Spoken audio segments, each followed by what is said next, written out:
Here he is. It's Mr. Damien Talks Money. I actually care about my audience, and I know that sounds like a stupid thing to say, and I'm not going to sit there and promote things that I wouldn't use. Yeah. I've got this thing in my hands that could potentially set me up for life, and that would have impacts for my son, and and I feel like I've got like the golden ticket in my hands, and it might just fall through my hands still. Tell us about the trip to number 10 then. Like, how did it come about? What was it about? And was like that must have been mind blowing to be down there. We go in, we're in there for an hour, and it's like quick turnaround, and they present like what they're trying to do to prevent fraud. So 5 million cases of fraud reported last year, whereas most people don't report it because of the shame, and only 5,000 of those resulted in a conviction. They need to do something about it, but it's 41% of crime. Like it's like you can't solve that with 400 staff. Does money buy you happiness?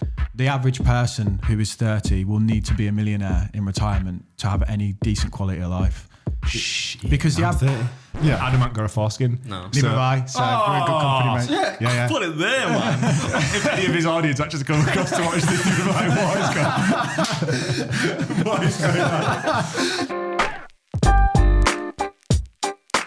I'm Adam. And I'm Josh. Welcome back to the Breaking Bread podcast. It's exciting. We finally got a guest to agree to come on the show. And here he is. It's Mr. Damien Talks Money. That's not his, his name's Damien, but his surname's not Talks Money. I stole his gag. He said that before we started. And think of him, if you don't know who he is, then think of him as like a younger, hipper, less Tory version of Martin Lewis, and wearing less foundation, because we don't have TV lights, so it's nice and soft. I don't know if that was any good for in the trial. How's it going, man? I'm great, mate. Put it there. I like to give everyone a fist bump or a handshake. Yeah, that was very official. Damien being a very a finance guy, I thought he'd appreciate the actual real handshake. He's a finance YouTuber and a podcaster. How exciting is that? Is Martin Lewis a Tory, or do we need to cut that part out? Not that there's anything wrong with that. Just to get Google fired. Quickly Google it, because otherwise people will be like, well, he's not a Tory. Well, I don't know, but maybe I'm probably less Tory than him, so I think you're safe. I could suss that. I thought it's all right. Martin Lewis. You know Martin Lewis. Just type in is Martin Lewis a Tory, and if he is, we'll just do this whole intro again. If not, we'll keep on listening. We'll just edit around it. Do you want me to do it again? Just keep this. Let's try and smash him as that. That's what it's always like that. You can flash up the picture of me and Rishi and be like, no, he's Tory confirmed. Down at number 10 Downing Street this week. Lib Dem. He's Lib Dem. That's basically that's Tory light, isn't it? Nobody watches. I don't care. Listen. Really get I try and not be political on my channel. Yeah, me too. That's why I do it here. That's why podcasts are fun. Before we start, can you give us your first impressions on meeting Adam? Meeting Beard Meets Food. What do you think of his stature? The way that he carries himself? Is he bigger, smaller? Are you trying to make me say that he's small? I'm looking at him now going, it's weird. We just recorded a podcast, but he's taking his jumper off. And every time he takes his top off, I look at him. He's got guns. Yeah, but his body doesn't seem to fit his head. Like, is your head getting bigger? You like one of them bubble heads, like the little football guys from 90s. Yeah. That's what he looks like. Like a Des Walker bobblehead. It's just because I'm wearing a ludicrously small t-shirt. That's all it is. It's nice to have you on the podcast anyways, mate. How was the drive over here? Yeah, it was great. Yeah, Southport to Morley, are we in? Morley. Can I say that? Yeah, you can have like thousands of people outside now. It's not like Casey Knight's at a studio. There's not people queuing up outside. No, I think we'll be all right. Well, I give you a little... you've listened to the podcast a couple of times, yes. So those that are listening, right, we're going to forewarn you that it's not a traditional interview that we do.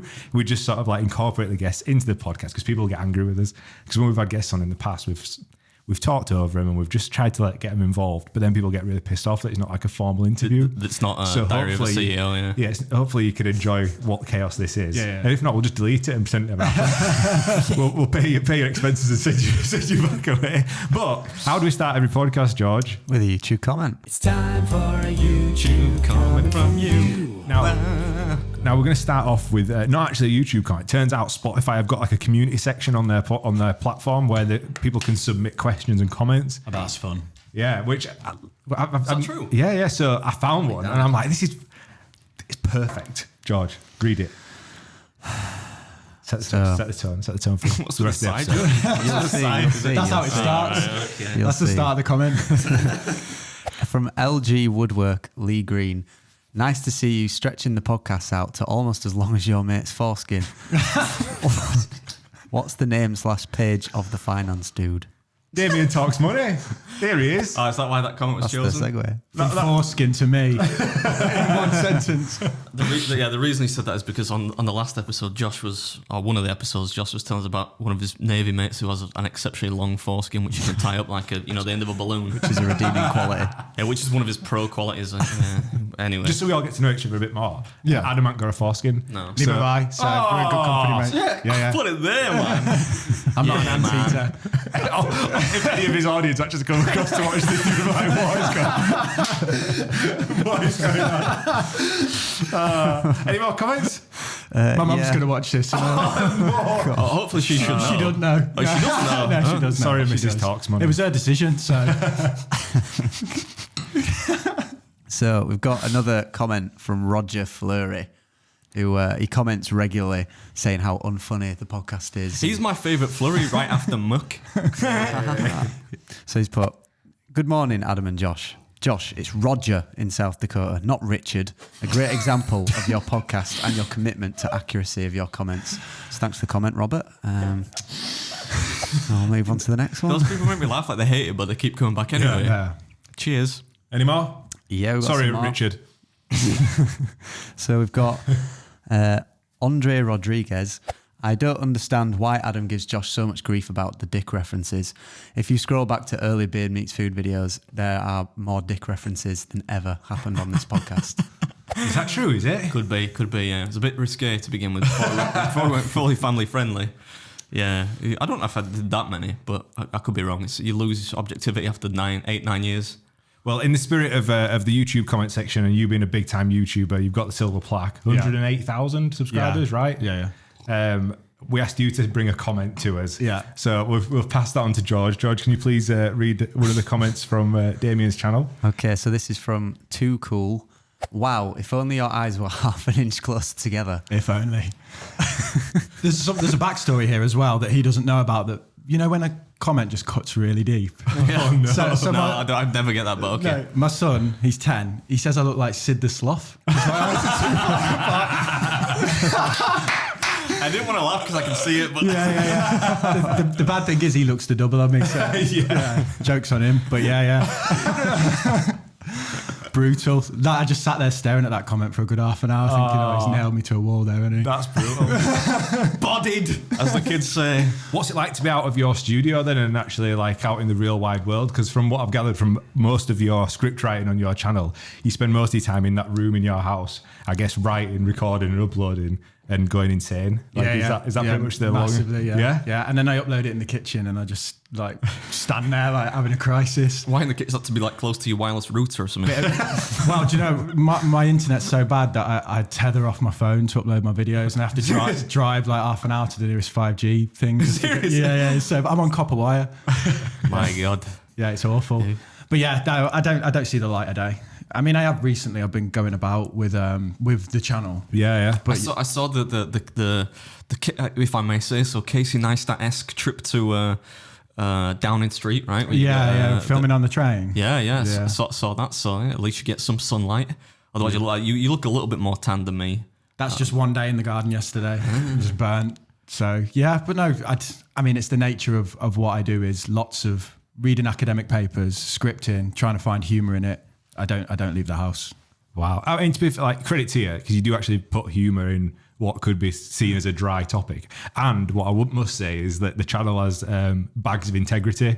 You know, like, and that's that. You know, one of the main things which we've seen in since lockdown. Everyone was like, right, we're sat at home doing fuck all. Let's try and make a bunch of money. Everyone buys into like crypto and pump and dump schemes. And then every man and the dog were like pumping all these different platforms. You've held up integrity throughout the career of your channel to point, and you seems to be paying off. It's important for me to have that integrity because it would have been easy in 2020 to pump stuff because everyone was getting views. There was a lot of channels that were making really bad content that were just like, look at this shiny thing, and they were getting ridiculous views. And at that point saying an index fund returns on average 9% a year, people are like, well, I can get 9% in a day on ComRocket, right? That's your favourite, wasn't it? I know you love Come Rocket. My mates actually met the founder of Come Rocket. Is this your boy T? T met the CEO of Come Rocket. That's his co-host on his podcast. Yeah. All right. Okay. He's got a very husky voice. Yeah, well, that was because he'd only just landed from Bali, where he met the really? CEO of Come Rocket. So it's all linked. But the thing is, like, I actually care about my audience, and I know that sounds like a stupid thing to say, and I'm not going to sit there and promote things that I wouldn't use when I could. I have a rule of I don't promote brokers, even though I use them, because I could earn a lot of money. They'll pay me 10 times what Huel will say, but I just don't think it's right. And I think long term within my space, credibility is everything. Martin Lewis, I mean, look at that guy. Like, he's Mr. Credible, isn't he? In that sense. Clip that, George. Yeah, I feel bad for saying bad shit about Martin Lewis at the beginning. I didn't really mean it, Martin. We'd love to get you on actually one day, maybe. But Like, fuck, he's going to come on. I was the only choice for comedic effect, right? But clip that bit, George. That was nice about integrity. Man. Well, no, like, that's something that you two have. I knew you'd get on, or at least. You're doing the Mr. Miyagi thing. It's the Shaka sign. Oh no, it's Crocodile Dundee, isn't it? He does that. Mick Dundee. He does that.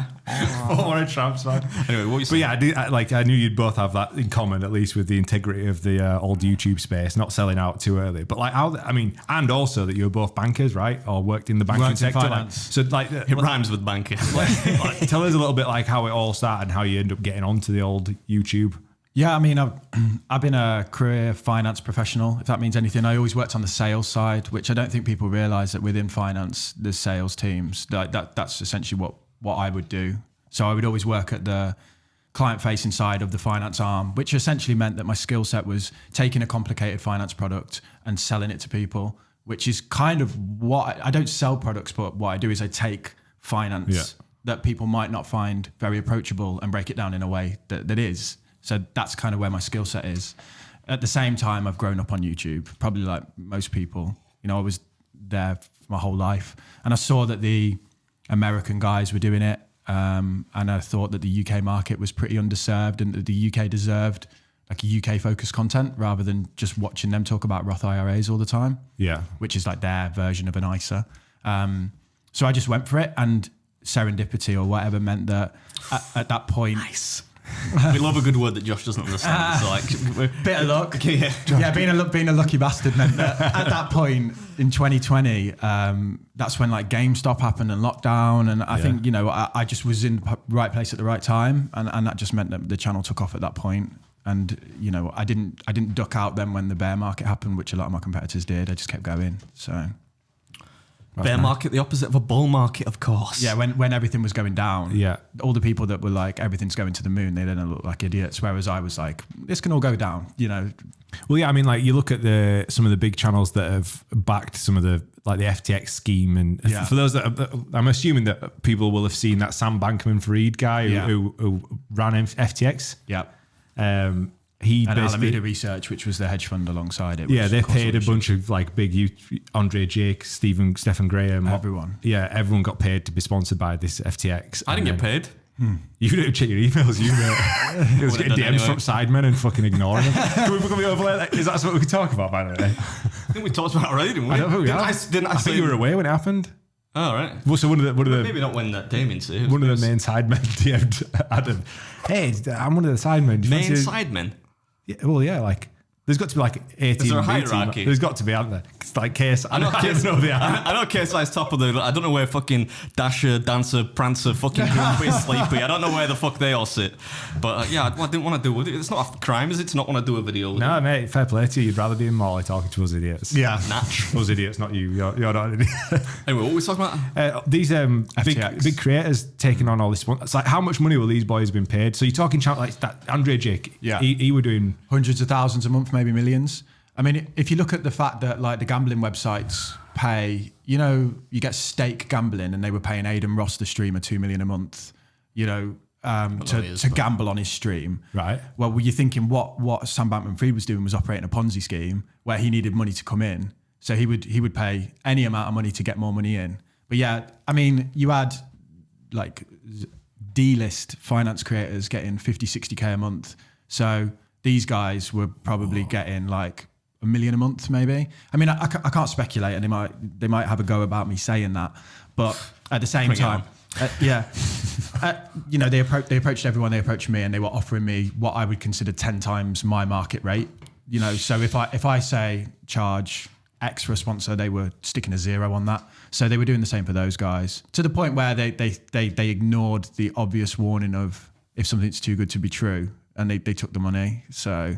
They say like we couldn't have known. I think that alone makes it kind of like a red alert. If someone's coming in going, yeah, we'll pay you 10 times. You can mention it whenever you want. You don't have to ever send it for approval. It can just be like a 5-second mention, and we'll give you £1 million. Then that's a bit of a red flag. Bit of a flag, that, isn't it? Yeah. But surely when that came in, you're not going up to your missus, baby, we're rich. Yeah. It's red panty night. Red panty night. Did Party not think, well, maybe this could be it. I could be retiring off these bad boys. Yeah, I got offers to promote shit like Cum Rocket for the same for a lot of money. But the thing is, like, there's money and there's that money, and that would have changed my life. But then at the same time, I know that everyone would have just hated me, and I'm a delicate flower like that. Do you know what I mean? Wow. I care more about my reputation and legacy online than I do necessarily about like. Otherwise, I'd just sell out now. I could do that. I could have one big year where I just run it into the ground and make £1 million. That doesn't appeal to me because I've got to look people in the eye, you know.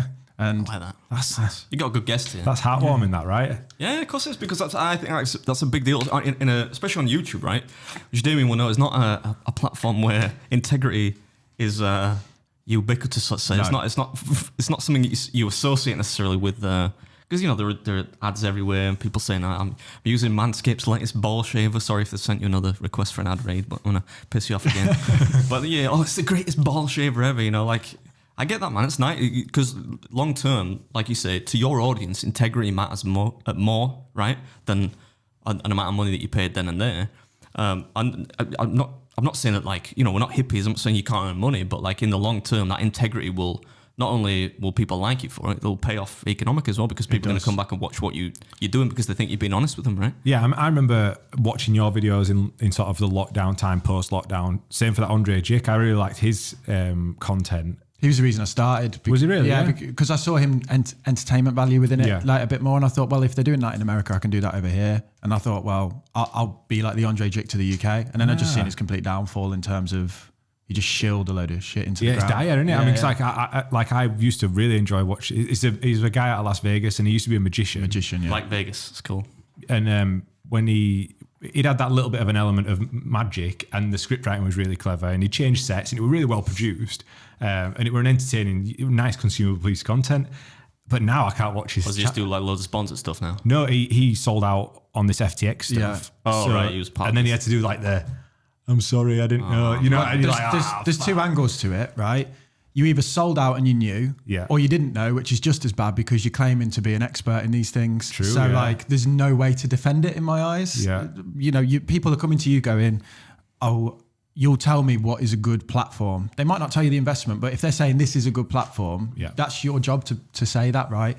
So that's why I'll do my best ISA video, which is where I say these are the platforms I like for these reasons, but none of them are paid. Yeah. But as soon as you accept money for that, in my eyes, you're just compromised in that sense. And then when it all collapses, you can't just step away from the debris and go, oh, I didn't know.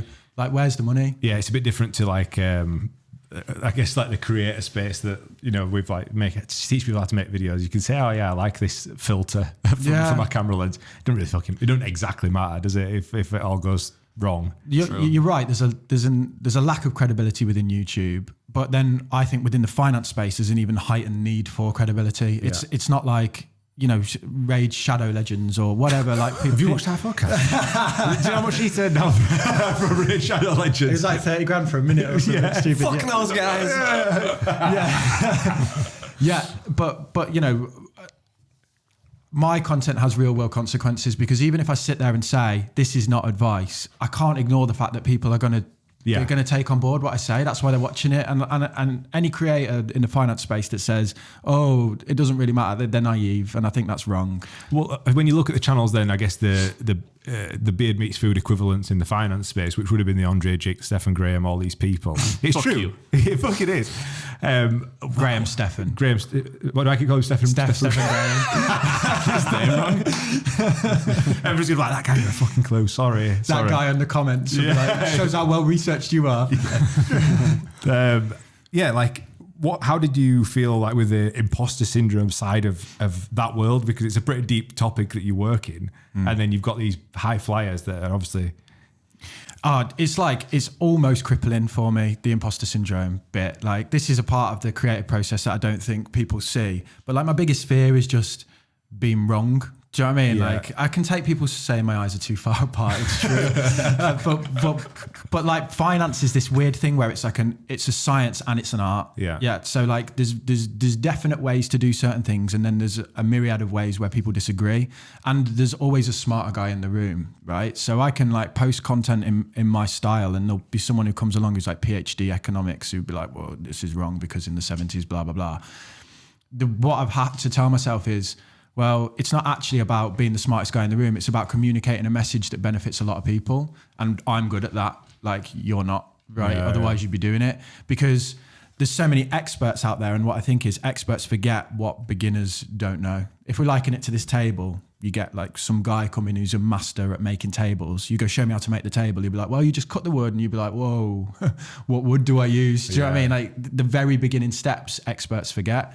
So I have to kind of get that into my head. But there's loads of smart people around me, like in my niche, my competitors that are like more technically gifted than I am in terms of finance. My skill is relatability and making it entertaining so that people actually watch it, I guess. You see the parallels here? Like, I'm a dog shit eater. I'm like one of the worst eaters like on the fucking circuit, but like, I'm entertaining at least, or at least people think I am. It's kind of similar, right? No, and I think you can't be the judge of if you're good at making content or not. The views are, right? And that's something I have to kind of get through my head. Being at number 10 was like a bit of a mirror to my imposter syndrome, where it was like, Damien, like, the PM's watched your content and he wanted you here. I mean, does that mean I'm more Tory than Martin Lewis? I think.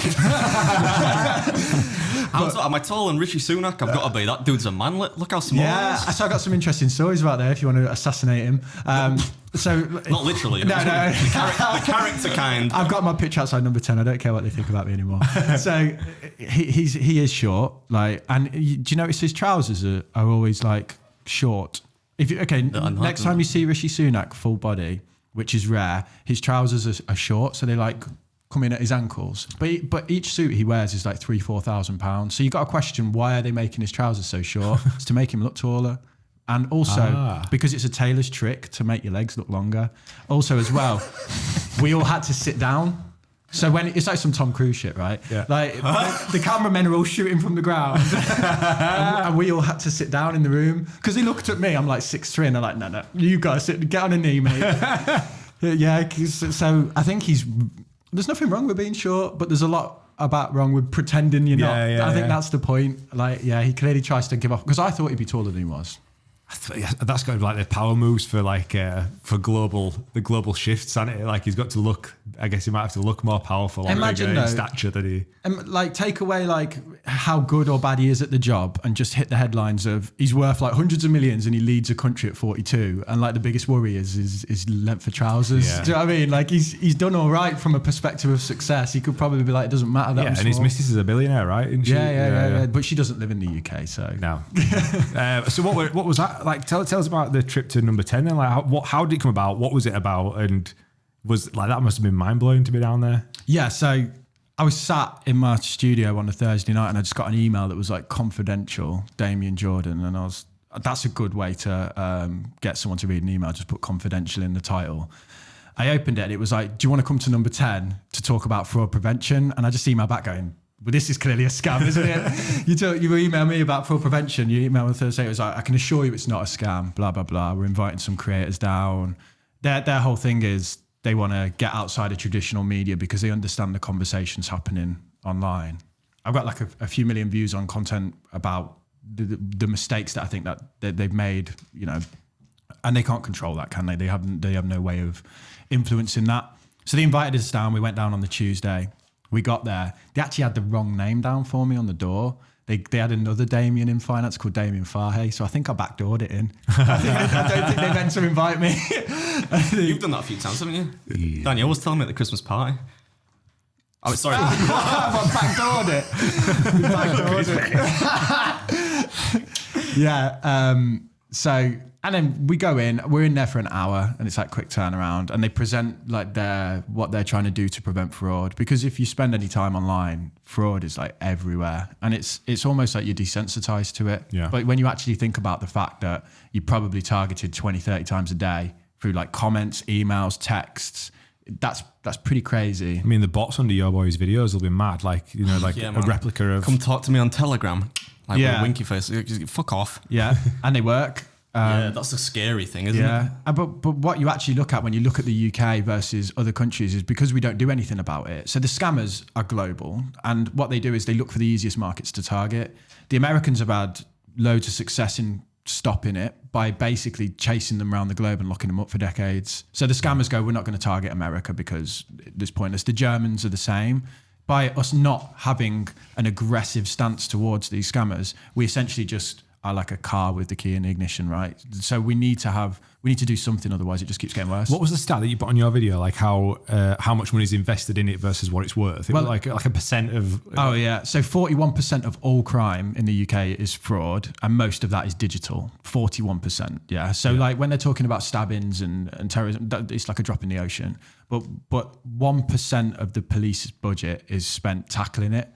Saw that one, yeah. It was a good video, yeah. Yeah, 5 million cases of fraud reported last year, whereas most people don't report it because of the shame. Yeah. And only 5,000 of those resulted in a conviction.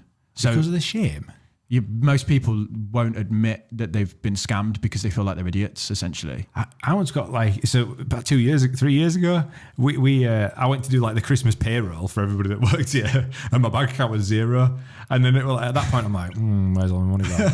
And then I realised that my phone stopped working. Oh. So what had happened was, I must have clicked on a fucking dodgy link watching a Beard Meets Food video, and somebody had took my phone number and put it onto another phone, and then that was my access code to like PayPal and the bank. They then must have figured out what my bank account details were and wiped the bank account. So I lost all the money out of the business current account, just got done. You got it back though, yeah? So but I have to report the fraud and then get the money back. But the length of that, like I'm like, all right, fair, take all the money out of the bank account.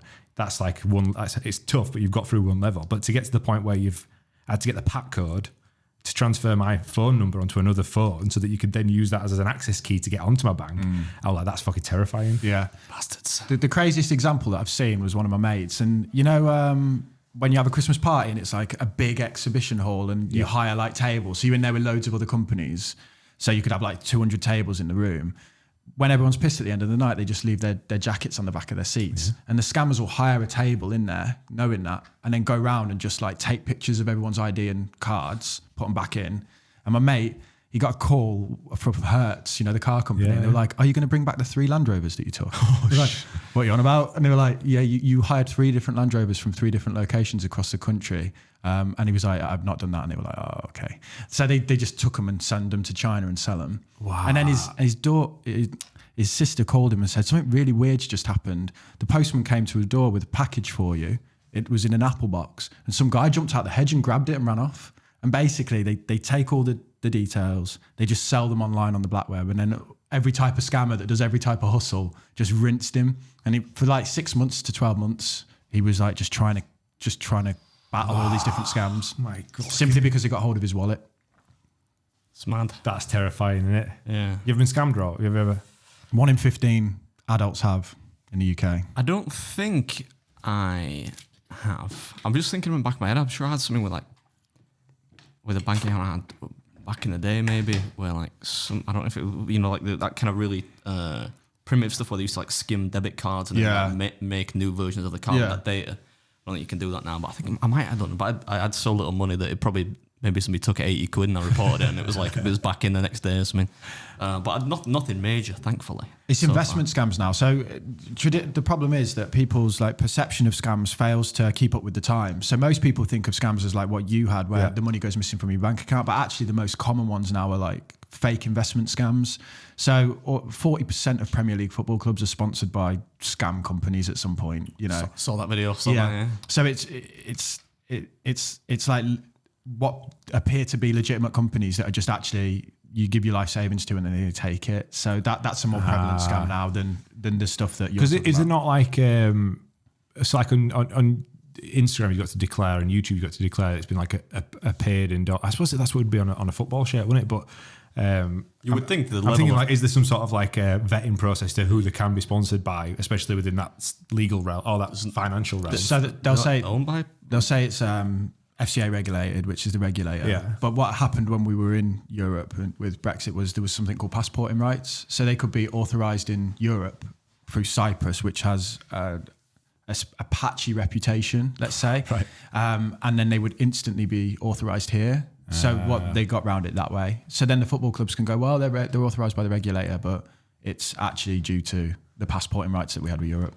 You think football teams would do more due diligence, wouldn't you, in terms of like who's actually sponsoring them? Yeah. But then they have like gambling, Wonga, all of that, you know. So Yeah. and I wonder how many are actually sponsored by. Leeds United was sponsored by a gambling thing. I don't know who they're sponsored by this year or last. I've forgotten. But like there was some gambling company I'd never heard of before was this main sponsor.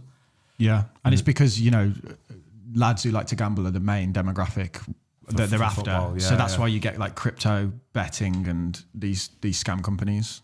I put 50 quid on Newcastle to beat Arsenal last night.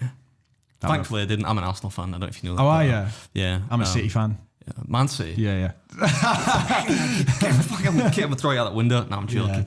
But yeah, I don't know. I thought that was like an anecdotal thing to say. That's the first time I've lost in ages. I've won loads of money. Did you do it so it was like no matter what happens, I'm happy here? Because Yeah, that's why I do it. Yeah, there was a hell of an atmosphere at that ground, wasn't there? Yeah. Like, But like, yeah, I bet against Arsenal like all the time. Because like then if they lose, I'm not that depressed because I just won some money. But you said they were on for winning the Premiership. Yeah, but then as we discussed in the last episode, they blew that when I was away. But yeah, three supporters like you, I'm not surprised. You fucking shithouse. I think it's still on. Like mathematically, but it's Man City aren't going to lose. You're just doing that Man City, smug Man City thing now where you're like, yeah, Are Man City going to win? Is that what? Well, we've got some big games. So we've got like Real Madrid and stuff, and City have a tendency to kind of like in Europe. Don't worry about that. Unravel in big games sometimes. So I think I could see us dropping points. Everton are fighting for their lives. So I don't like playing teams at the bottom of the table. Mike Winnett's an Everton fan. Are they getting relegated? Oh yeah. Are they going down with Leeds? Well, I think Southampton are almost certainly down. The rest is a bit of a toss-up, but Let's cut this bit out. I don't know. This is not going to last a long time, is it? If everybody watches it next year, like, oh, I remember that when Leeds went down with Everton. Well, what was the outcome of number 10 anyway? The visit, like, what was the? I mean, it's one of them where it's like we're going to do loads about it, but it's such a big problem, and they're saying, oh, we're going to have 400 staff that are dedicated, blah blah blah. But that's still only 0.1% of the police force. I mean, I think it's one of these where it's like it's such a problem, especially with younger people, that they're probably releasing this policy to try and make it look like they're current, and then they're involving YouTubers to make them also selves look more current. They need to do something about it, but it's 41% of crime. Yeah. Like it's like you can't solve that with 400 staff. No, and 10 YouTubers on a Wednesday afternoon. Yeah. That's not good, is it? No, incredibly sharp observation from you there. I just figured, like, I thought you were going to say, yeah, right. So they're going to invest 20% into it at least. Well, let's get halfway there. If you look at the banking industry had that problem, and what they basically said to the banking industry was, you have to pay people back if fraud happens on your watch, and they sorted it out pretty much. Yeah. They said the same to the tech industry, and they were like, no, we don't want to do that. So they say, okay, well, what we'll do instead is we'll impose fines, but are they going to dish out the fines? Are they not? A message of if someone gets scammed on your platform, you have to pay them back in full is a lot cleaner than we'll impose a fine of 10% of your revenue if you break the rules too much. So they should really do what they did in the banking sector, but there seems to be this fear around big tech of we're too scared in case they leave the country. Sorry, mate. I watched your video. Clearly, Josh didn't, but that was the outcome. Yeah. Oh well, maybe people listening to this might not watch the video, so let's try and get as much information out as possible. This fucking guy, we need to drop him from this podcast. Right, so take it back to the start. You truly fucked then, though. Yeah, we have. We've done videos on his channel and everything, and still nobody comes over to watch. I'm quite glad nobody comes over to watch. So we talked about imposter syndrome and your backstory. Obviously, you said you had a career in finance. Wait, 1 second. I'm sorry to interrupt. This is kind of oddly... You've just been scammed. relevant. No, I Revolut. It's got a message from Revolut. They just won't give up, man. They've messaged me loads of times. They sponsored, didn't they sponsor? They sponsored Sidemen. And they sponsored Jack Mate's Happy Hours bus, I think. Yeah. Oh no, that might have been an insurance company. Anyway, but I just thought it was relevant because we were talking about finance. Sorry, go on. Yeah, no, so obviously another reason that you've got credibility and skin in the game is that you, in fact, were in debt when you were younger, right? So is that another motivating factor for starting the channel? Yeah, well, I'm sick of people pretending to be experts and acting like they never made a mistake. And I think there's a lot more credibility in going, actually, I really messed up, which I did, like financially. I've learned everything through making lots of mistakes financially. And I just think that's a more relatable message to sit there and be honest. I don't know why people think they need to pretend that they've only ever hit home runs within finance, because that's what people are like. Whereas if you look at, I mean, who was it who said it? But they basically said if you write 6 out of 10 times in this game, you're going to be successful. Like when they're talking about investing, you know, like if I can make 10 investing decisions and 6 of them are right, I'll be successful long term. I just think for me, I just wanted to be more normal, and I thought that a lot of the American guys were so polished and they're not very relatable to us Americans. Just because they live in a different country, right? Yeah, Las Vegas, Rolexes, fast cars, mansions. Magicians, like, what you doing, mate? where did that card come from? Yeah, whereas I just thought, I'm debatably northern. Debatably northern. I said it's Birmingham Northern. Probably does. Anything north of Watford Gap, they say is north, don't they? Yeah, I feel like if I say I'm northern northerners call me southern and southerners call me northern. You lived in Manchester, that makes you, I think, northern. Yeah, to me. yeah. But anyway, all I thought was just there's room here to be authentic, genuine about my story, and semi-northern. I like it. Yeah. What's the backstory? And Winning formula, that semi-northern. That's a key factor in YouTube success. So what happened when you were younger then to get yourself into debt, and then how did you get yourself back out of it? I was just an idiot. So, I mean, honesty. Yeah, I came out of university and I was like the big I am at uni. I was like, what did you do at uni? Just to interject for a second. Business and finance. Obviously, why did I ask that question? Yeah. Dickhead, sorry. It would have been better if I'd have said like anthropology or something like this. Something mad, like fucking particle physics or something. Yeah. And what all uni was a 3-year piss up. You know, like when people ask me, oh, what did you do at uni? Like that shaped how I am now. Personal finance is very different to professional finance. And just as a segue, the finance industry is full of people who have absolutely no idea about personal finance. You know, there's lots and lots of people who work at like hedge funds who don't know how to run their own life. It's like a chef who eats ready meals or whatever, yeah? So I just came out of university probably a bit cocksure about my ability to run my own life. And I just went headfirst into the floor, basically, and got myself into loads of debt. Someone came along and was like, if you quit your job, we'll pay you loads of money to do this thing with us. And, we're about to be millionaires and you can have a slice of this or whatever. And I was like, yeah, that sounds legit. So I quit my job and sat there for 12 months wondering why I wasn't getting paid. And it took me 12 months to come to terms with the fact that it wasn't a genuine. So what, racking up credit card debt? Yeah, not paying rent and not paying my council tax and things like this. So then at the end of the 12 months, I was in like 20, 30K of debt. And I was like, oh my God, how am I going to get this through this? And luckily in Manchester, where I was based, there was a debt management company and their job was to help people get out of debt. So I thought, I'll go work in there and can kind of learn what I need to get out of my own situation. But by virtue of being in loads of debt, that made me really good at selling the solutions to get out of debt, because when people spoke to me, they were like, oh, you really get it? And it's like, yeah, because I'm up to my eyeballs. You think your situation's bad, mate? Fucking hell. So that kind of made me good at that, you know. And then I realized that I was a good salesman at that point. Yeah. So I then went into more lucrative financial sales, which led me into investments. And then that led me into, and then I went into accountancy, which was like tax and stuff. So I kind of got that broad knowledge of debt, investment and taxation, which is kind of all the skill set that I needed for what I do. That must have been like that.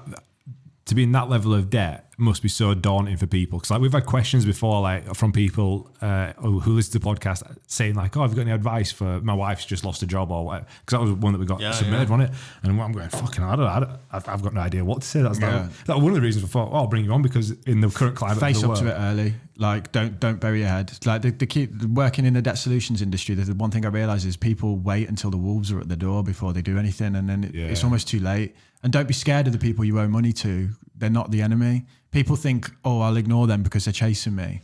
They're chasing you because they want their money back, yes. But every time they chase you, that costs them money. So if you're forthcoming and go to them and go, I'm struggling, they'll be like, okay, we'll set you up a payment plan, blah, blah, blah. Yeah. I worked at Barclaycard for a while. And at any one point, like a fifth of all people were missing payments. So the administrative cost of chasing those people was like millions and millions of pounds a year. Whereas if they just called in and said, I'm struggling, can you help me out? They'd be like, yeah, we'll give you a payment holiday for 3 months, blah, blah, blah. Because then we don't have to pay a whole call center of people just to try and call people to chase them. Yeah. So the key thing is, don't think that because you're struggling that the people you owe money to are the enemy. Just approach them and they have options and solutions to help you before it gets a mess. Clip that sucker, George. That's gold. People like that's like an angle, man. That's we'll use that. It is clever because like that's not something you wouldn't know about that, would you? I guess, but you only see the mainstream of get a credit card, use a credit card, pay the credit card off. But if you end up in like that cycle of not quite enough to pay it back, you're going to just assume, right, I'll just ignore it for a bit.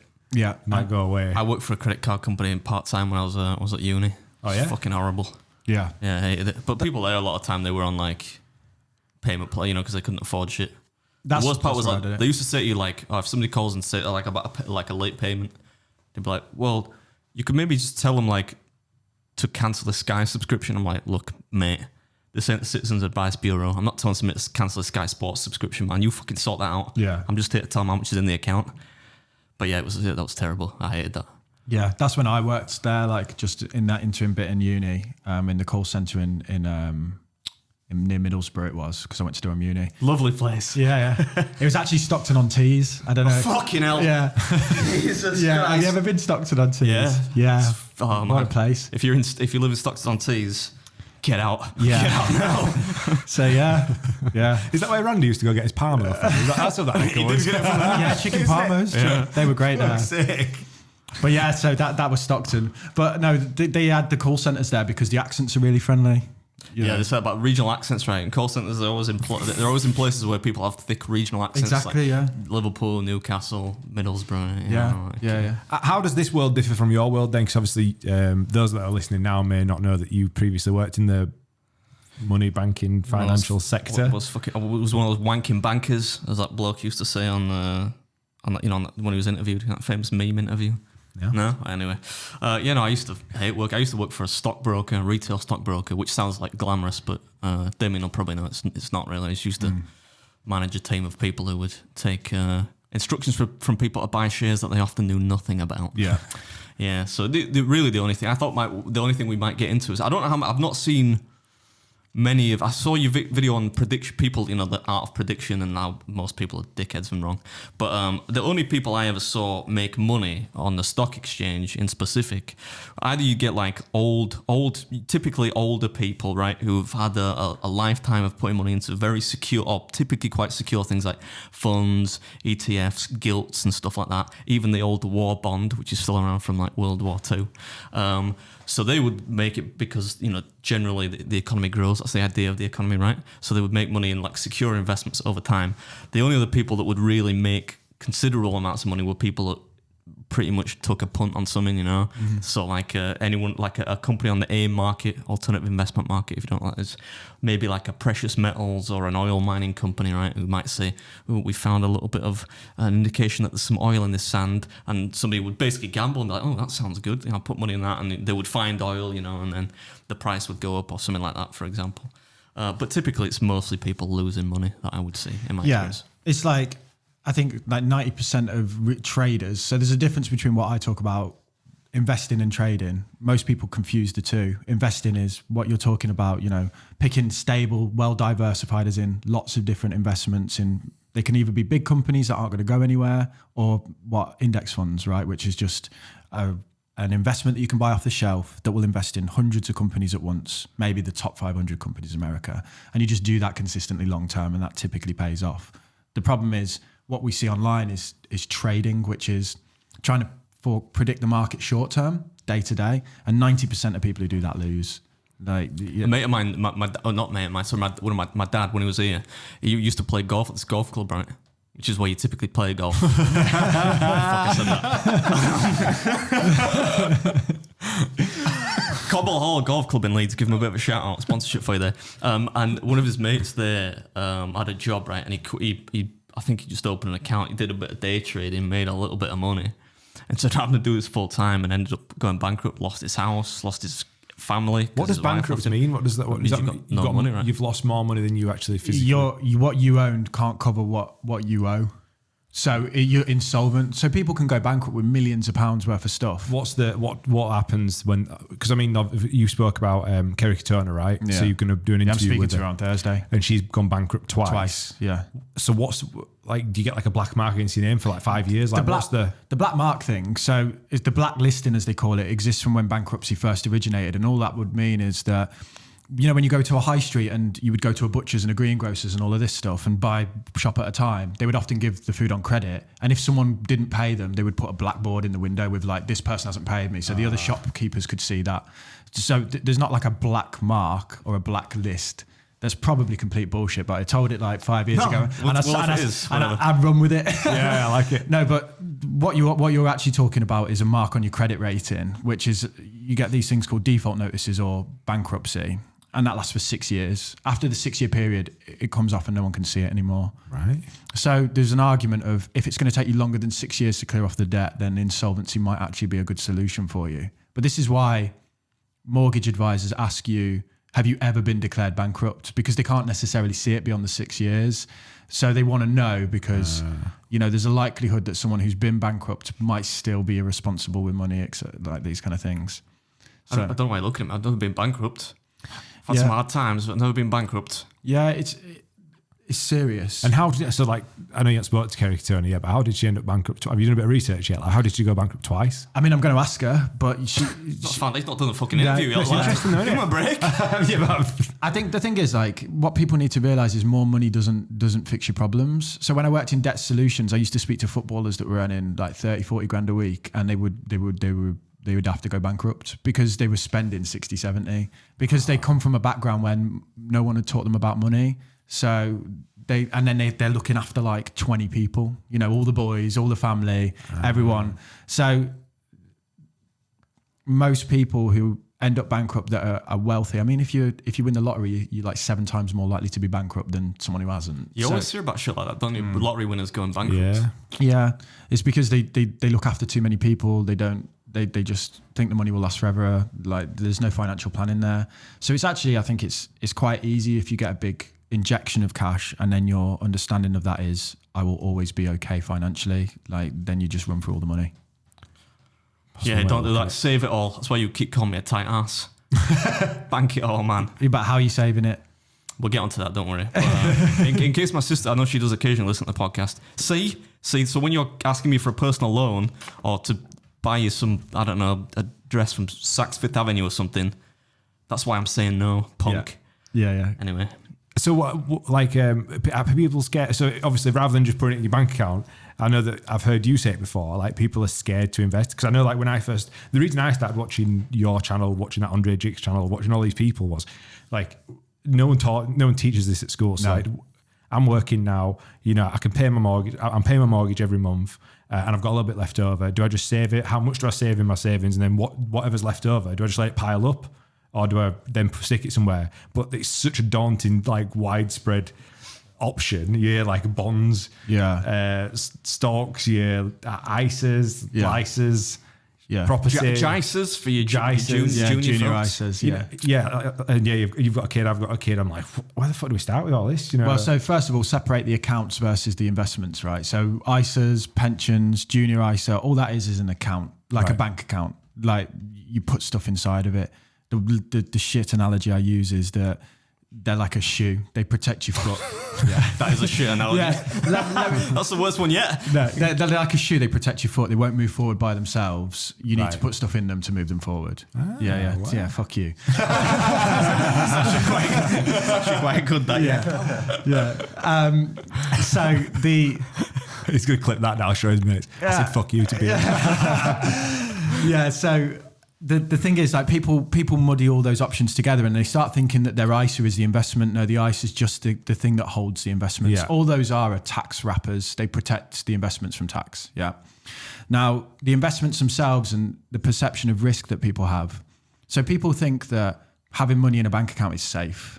But now they know that's not the case because of inflation, right? So inflation is just the value of what you can buy with your money losing value each year. Yeah, the easiest example is a Mars bar used to cost 20p. Yeah, that's a real world example that people see all the time. Yeah, I paid fucking 38p for a Freddo the other day. Yeah, it's 38p? Yeah. Disgraceful, They isn't used it? to be like 9p when I was a kid or something, maybe even less. And what happened to Taz's? They were better. Right, yeah. Sorry, I interjected the gun. Yeah. He bangs the table. So like everything you Mind should do about on a paying 40p podcast. for a Freddo? Yeah. So people can see that. And now I don't need to explain inflation. People getting that rammed down their throats nowadays. But if you leave cash in a bank account and it's not keeping up with inflation, that money's going backwards. So when you're talking about risk, that is risky because that's a guaranteed decline in the value of your cash. People say, I'm not going to put my money in the stock market because it might lose value. Well, if you leave it in a bank account and inflation's 10% like it is at the minute and you're only making 4%, you're losing 6% of the value on a yearly basis. The reason that you invest with spare money is it has a proven track record of beating inflation. Right. Yeah. So you're not investing to make yourself rich. You're just investing to make your money work for you on the sidelines. And I said to you before we started that Damien would definitely use that phrase. Make your money work for you. Yeah. It's a good one, that, isn't it? Yeah. But I should have bet you some money because I said before we started that. Yeah, because you're kind of not anti-investing, but because you said because you come from a banking world, you'd rather just have your money in your account. Yeah, the reason I'm daft and I have my money in a good savings account, the reason for that is because I worked for a stockbroker for 10 years. It makes me want to throw up the prospect of investing money in the stock market, in funds, in fucking bonds, in anything like that. Makes me want to heave. So that's a personal thing. I get that. Like, to counter that, first of all, you probably earn a little bit more money than most people, so it doesn't matter that it doesn't matter to, like, Elon Musk doesn't need to get a 9% return, right? He's earning so much money from his business that he's going to be okay. Yeah. But your average individual who's working an average job, they need to make their money work for them so that they can be comfortable in retirement. Otherwise, they're going to hit 60, they're going to have nothing. The average person who is 30 will need to be a millionaire in retirement to have any decent quality of life. Because I'm 30. Yeah, so think about it this way, right? Fuck. If you there's this thing called the Trinity study. I don't want to get too boring, but it Boris, come on. all it talks about. I'm not like you boys. Yeah. Me and George are fucking poverty over here. George has got a notepad and pen out. He's forgot to switch cameras. Like, It just talks about how much money you can take off a pot of cash each year that means that it will last, right? Yeah. So simple, like, because what most people don't realize is when they get to retirement, they have a lump of cash and they're going to draw money off it like an income, right? So how much can you take each year? And it says about 3 to 4% of a pot. And that means then that by the time you're 90, you're not going to run out of cash. Because the worst thing that can happen is at 80, you've got no money left. You can't work. You're fucked, right? Yeah. So if you say 3 to 4%, that means if you've got £1 million, you can draw 30 to 40 grand a year of that in income. I think most people who expect their life to be better in retirement, if you're earning 30, 40 grand a year now, and you want the same level of life that you've got at the minute, you're going to need £1 million in retirement funds, right? So you'll need to be a millionaire. So the next question is, how the fuck do you get £1 million in retirement? I'm 30 years old.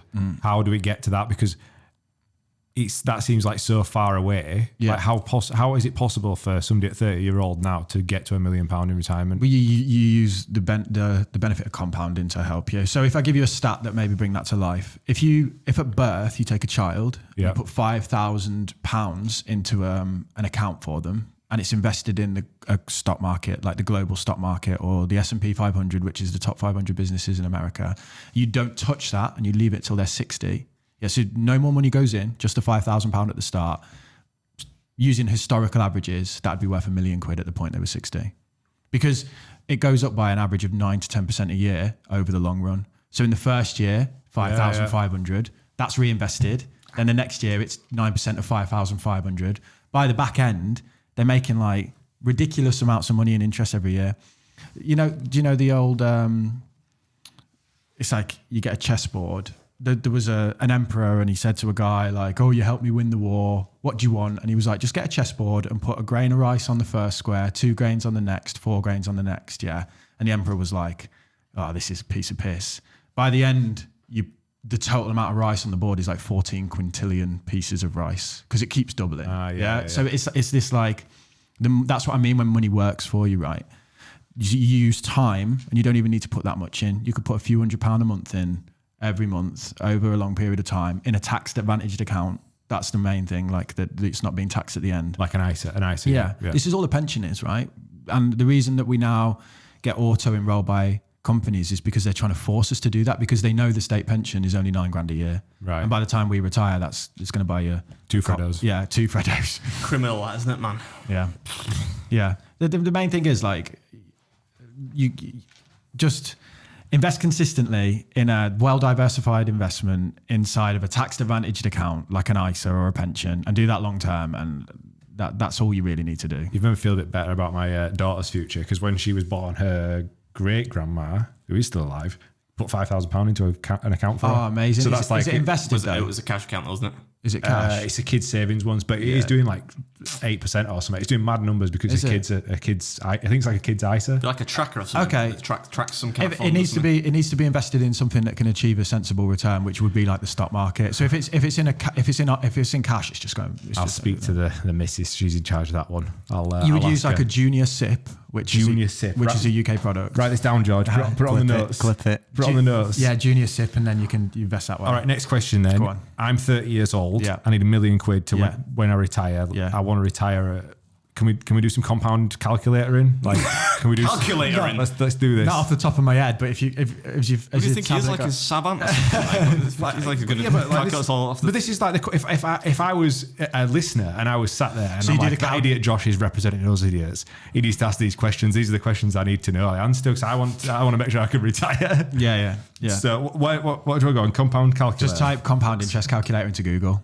All right, so I've got a compound interest calculator here. So let's say an initial investment, £500. Yeah, this is dollars, but yeah, that's fine. What do you reckon the good amount per month to put in? 30 years old.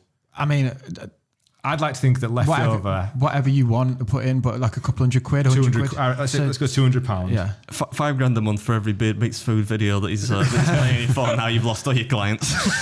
and don't forget as well, as you get older, most people typically can pay in more. So like it doesn't work at 200 a month. It's normally like you might start. I mean, the key thing is even if it's a tenner, it's better than nothing, and over time you can grow. When I first started, I was doing 50 quid a month. Right, so we'll do 200 length of time. So I want to retire at 60. So we're going to do 30 years. 30 years. Yeah.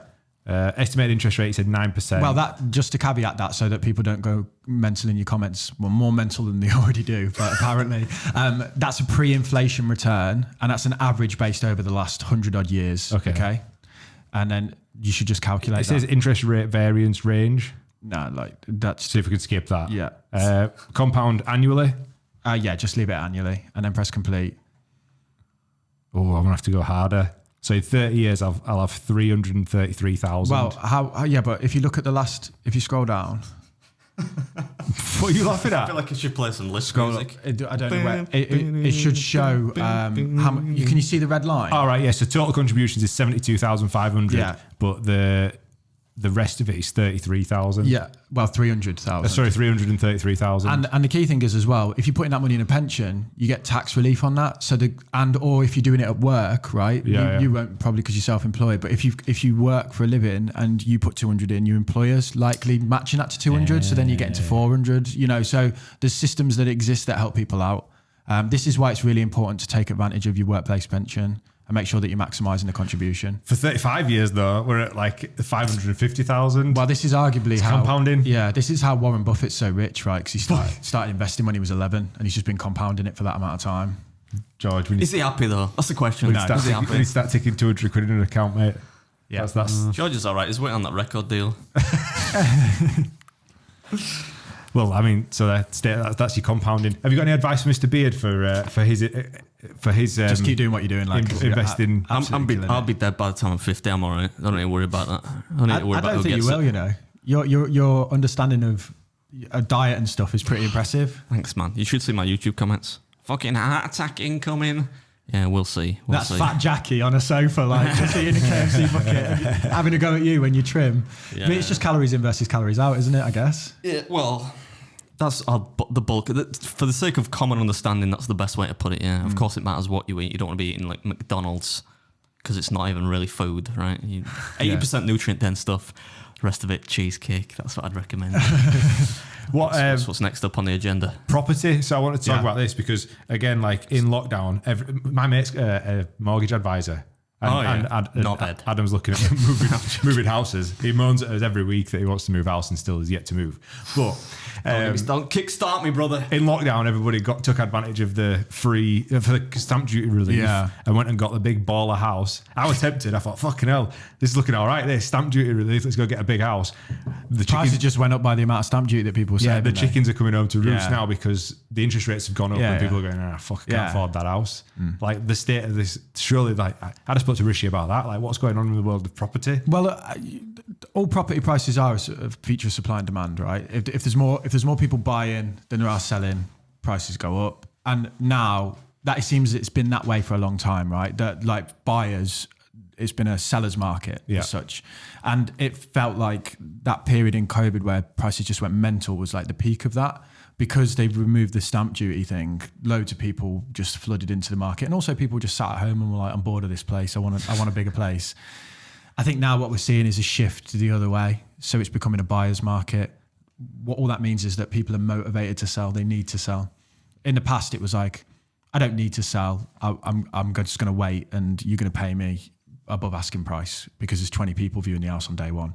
Now it's like, shit, if we don't get out of this house, we're going under because the mortgage has gone from $1,000 a month to $2,000 a month and we haven't got an extra grand. So we need to get out. So that's the motivated sellers. But the way that interest rates are fixed on mortgages, most people are still on fixed deals.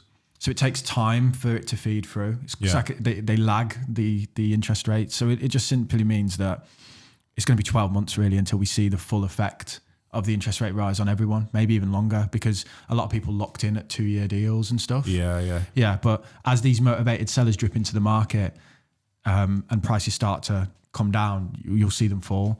What I would say is for people that are looking to buy, make cheeky offers because there's an expectation from... Just texting Mrs. Beard. Yeah. Make a cheeky offer. What people think is the asking price is the price they have to pay. Okay. And what they don't realise is the asking price is grounded in the expectation of the person who's selling. And they're still looking at COVID where they think, bloody hell, next door sold theirs for X. We want that. Yeah. Sorry, that's not the world we're in now. So what actually is happening is the expectations have not really settled. People haven't really realised that we're in a different market now than we were 12 months ago. So if you're a buyer, you're in a massively strong position because they're few and far between. I knew this already. I mean, not that the advice is not. I've been saying this for ages, purely on the basis that people like a estate agent said to me, we had a house valued recently, right? Bought it for $300,000. End of 2019, right? The dude's what year is it now? 2023, and this was end of 2022, I think, when he came. He's like, yeah, your house is worth 420 grand. But I'd recommend you put it on for 400 if you sell it, if you want to get a quick sale. And I'm looking at him like he's drunk. I'm like, is there something wrong? Is there a gas leak at your house? High. Did you hit a lamppost on the way over? What's wrong? I'm like, it's not worth 25% more than we paid for it, you fool. He's like, no, it is. I didn't call him a fool because, he's actually one of Lindsay's mates. So, but I was like, nobody's going to pay that for it. You might tell me that as an estate agent. I think there's some weird kind of Illuminati shit going on. They tell you these prices. I'm like, what are you on about, man? Nobody's going to pay 400 grand for this house, man. It's not worth 25% more. There's not the demand for it. And I'm right because loads of people on my street are trying to sell the house and nobody can sell them because they're putting them up for like that. The next doors, they try to sell it for 380. I said to Lindsay, I was like, look, I'd be like, if we wanted to move, I'd say, I'll put it up for 350. If somebody gives me 340, I'll take it. I made 40 grand on it. Yeah. You know what I mean? Like, what kind of savings account's paying that in 3 years, But then like that effect of you, like, you don't need to sell at 400, right? So you're just like, I'll sell at 350. Then the whole street is fucked, aren't they? Because like, Good, I don't like yeah, like you go, let's lowball them and sell at 200 just to piss everyone off. Keep it coming. This is even better. Yeah, that neighbour that you don't like, just absolutely ruin him. But it you know, this motivated seller point. What most people don't realise is that most homes in the UK don't even have mortgages on them. So there's a lot of people that like they own their houses, right? So they don't need to sell. But it's how many of these people that have got mortgages that are going to struggle over the next 12 to 24 months. And I think I interviewed this guy on my podcast that owns a lot of property. Cheeky plug. What's the name of the podcast? It's called Making Money. Making Money. Go listen. Yeah. That's probably a good podcast. It is a very Sorry, good go. podcast. Yeah. I don't know about that. But I just say like, if you're buying now's a good time. It's probably the best time to be a buyer, and it will continue to be over the next 12 to 24 months, and it has been for a decade. So like that panic that people have as buyers probably just taper that down. Don't just chill out. Do you know what I mean? Like I think we're conditioned as buyers to be like, fucking no, like, panic, make offers. Don't know. Like the market, the narrative is different due to interest rate rises. Yeah. Like, you know, it costs more to buy the same house, so the price has to come down. You made an interesting point. I think like you've also got to depend on like, if you're a first time buyer, there's going to be more people wanting first time buyer houses. But when you go up the ladder into like higher, Well, this is it. Yeah. you know, bigger properties and because it costs more, there's fewer and fewer people that want to buy them and sell them. So then that does become a buyer's market. Well, more than sellers. my missus loves that Omaze thing, right? You know, like the lottery on the houses that are like, I've seen that. like it's a lottery, but you end up, there's like this £5 million house in Cornwall I see. I know that's what on you an island. And my missus is like, it's worth £5 million. I'm like, who's buying that for £5 million? Like, because who's got £5 million? Who's like, I want to live on an island in the middle of an ocean. Like, That'd be you. That'd be him. yeah. If I had 5 million, that definitely would be me. Every intro would just be you on a little boat going to shore to do a food challenge. That'd be great. Great for drone shots. Yeah. But give you You with your camera. And Adam is on his dinghy. Morning, guys. I'm a right man. Yeah. So value is the thing is about value. It's what people want and what they get is two different things. Yeah. And it's for the first time in a long while for buyers, it's started to be more about what they want to pay more than it is what the seller wants. This is exactly what you need to hear. Yeah, no, but I'm this Mrs. Beardy actually got her sitting with me, you know, because I'm like that, man. have to send her a rough She'd be cut. like, we can't offer, we went to see this house, I won't say how much it was, right? But we went to see this house that she really likes, and you know, when she, as soon as we went to see it, I thought, fucking hell, I'm never going to hear the end of this now. She's like, I really want to buy it, and I'm like, all right, well, we can buy it, but you offer them this. She's like, I can't offer them like 20% less than it's worth. I was like, why? We don't know them. Well, that's it. It's not what it's worth. It's what they're asking for. Well, yeah, that's the key, isn't exactly. it? That's what I should have said. Anyway, I said, well, no. If you can offer them that, and they say, yeah, cool, man, go have at it. But knowing full well they probably wouldn't because they'd already reduced it by. Like, they put it on for something stupid, man. Yeah. But, I don't think we're going to see this almighty crash. This is just my opinion now, right? So this isn't fact, but I think a lot of people are like waiting for some 2008 style massive dip in prices. I don't think we'll see that. I think because the way that people approach the market, it's like a gradual, you know. Didn't you say that on I'm sure one of your recent videos that is wages going up in line, or people are getting pay rises in line somewhat with inflation, therefore the interest rate rises are not quite having the effect that... Well, they're not. Most people aren't getting 10% pay rises. So wait, what have you seen all strikes lately? what I meant by that was, I don't know if this was me who said it, but if I was saying anything like that, I was saying that the drop in prices isn't helping first time buyers because their wages aren't increasing at the rate. Right. So, you know, a lot of people are saying, oh, well, the price will dip and that will help first time buyers. You still need massive deposits. You still need a lot to get on. And the lending criteria and the affordability checks mean that people can't afford in the bank's eyes what they could do 6 months ago. So people will say, I need a 4-bedroom house. And the bank's going to go, well, you can only afford a 2-bed now on your wages. Do you know what I mean? You need... because of the multipliers and how they work. That's one thing I've seen on Rightmove as I've been like scrolling through is that a lot of them now are just reduced. Yeah, yeah. The people's expectations haven't caught up with the reality of the market, and like anecdotally is really powerful because the thing is we apply property to the UK when in reality it's loads of local little markets, and knowing that everything on your house road, like your road is for sale, is a lot more powerful than the Bank of England going, oh, the average price has dropped 3% because what's that? You used a snazzy phrase on that video you did about property, something like hyper local. Yeah. I don't know what it was.